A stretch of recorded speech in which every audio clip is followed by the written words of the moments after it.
Assalamualaikum and hi everyone. I am 2210017 Muhammad Al-Umar bin Mohammed from Group 2.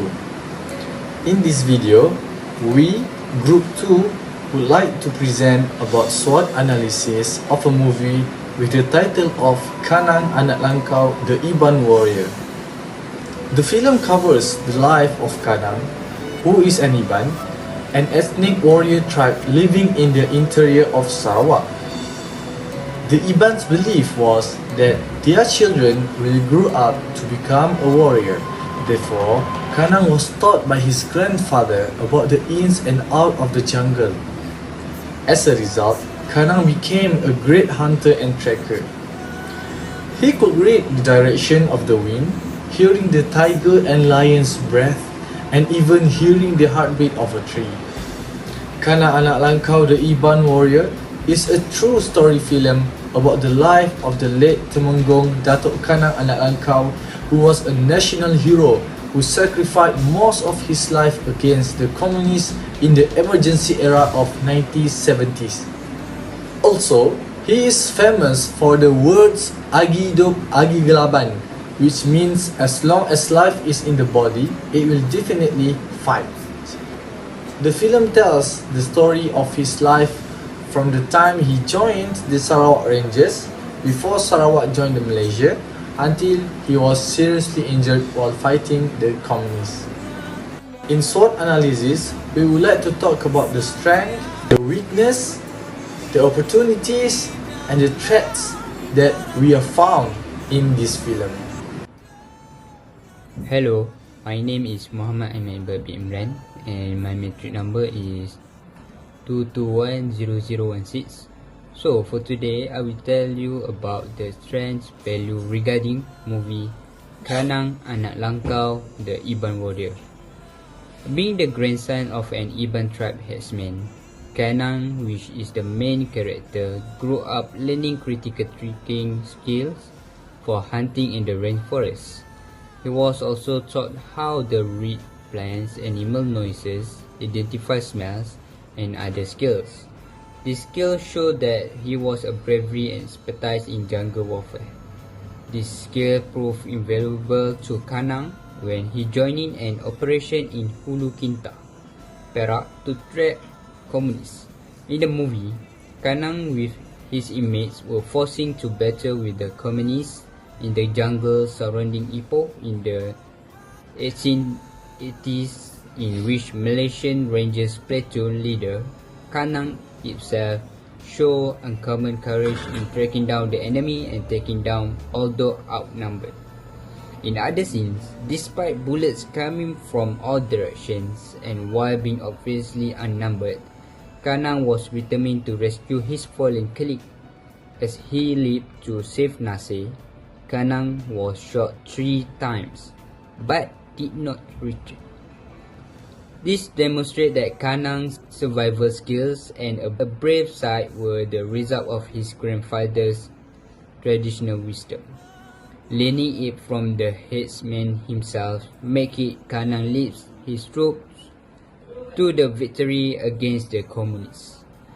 With the spirit of the famous IBAN war cry by the legendary IBAN warrior Rentap, Agi Hidup Agi Gelaban, which means stay alive, stay fighting, prove that with the familiar knowledge about jungle warfare and paired with bravery that he have learned in his young age, make sure that this state sovereignty is guaranteed.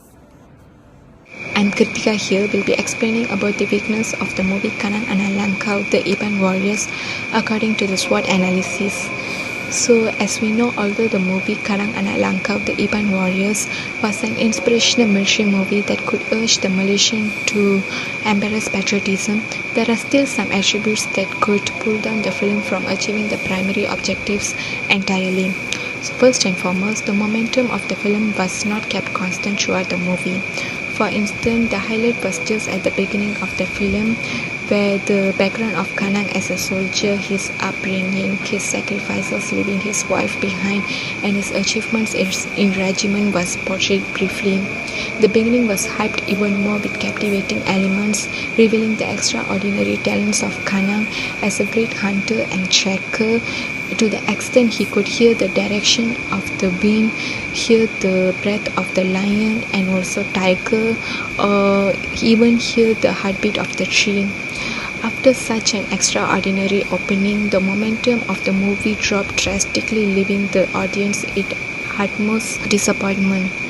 The portrayal of Kanang in the entire movie failed to uphold the pride and honor of Kanang as a great warrior. The battlefield itself was not strong and fierce enough to support the story plot. Therefore, the image of Kanang as a great warrior was not justified appropriately in the movie. Besides, the plot regarding the relationship of Kanang and also his wife Helen was not elaborated enough as expected by the viewers. So all these elements not only pull down the movie but also prevent the message of patriotism from being delivered efficiently to the viewers. Thank you. Okay, I'm Mohammed bin HISHAM 2210015. Okay, today I will talk about the opportunities that I analysed from the movie of Kanang Anak Langkau, the IBAN warrior. So I have seen that they have two opportunities, that is from the ranger side and communist side. Okay, first for the ranger, they have opportunities to fight against the communists and try to defend their country from the communists. But in this case, we can see that the ranger troop base is at the city, so there are not plenty time to make the base the trap for the communists. But we can see that the British army take the local people, the Senoi Perak we call it now, to join the army and take them against the communists. So that is one of the advantage that British government use to fight the communists, because the Senoi Perak, orang asli people we call it, because they live there, they know their own jungle, so it's more efficient to them to get the communists. So second is from the side of communists, we can see that the artillery has fired the communist base and they run from the army, from the ranger troop. Then a lot of people die from the artillery attack. So I see that the communists have the opportunities to surrender, because it's not their fight to fight against the British army or orang asli troop, because we know that communists don't have any country associated with them. So I think they are more convenient that they put their weapon and take the blame, and they can be the nation citizen. Although they are communists, but Malaysia have sympathy that when they put their weapon, they will give rice and money for the start their new life. And lastly, let's proceed to the threats. So the threats is the external factor that can cause harm to us. In the film of Kanang Anak Langkau, the IBAN warrior, the first threats that we found is during 1965, it was the culmination of communist uprising in Malaysia, and Sarawak also exposed the threat of communist brutality. The British Army knew about the Kanang's expertise and power in the jungle and tried to persuade him to serve and help against the communist militants. So Kanang's career in the military began when he joined the Sarawak Rangers Regiment as an IBAN tracker, until he became a sergeant major in the 8th Ranger Regiment in the Malaysian Armed Forces.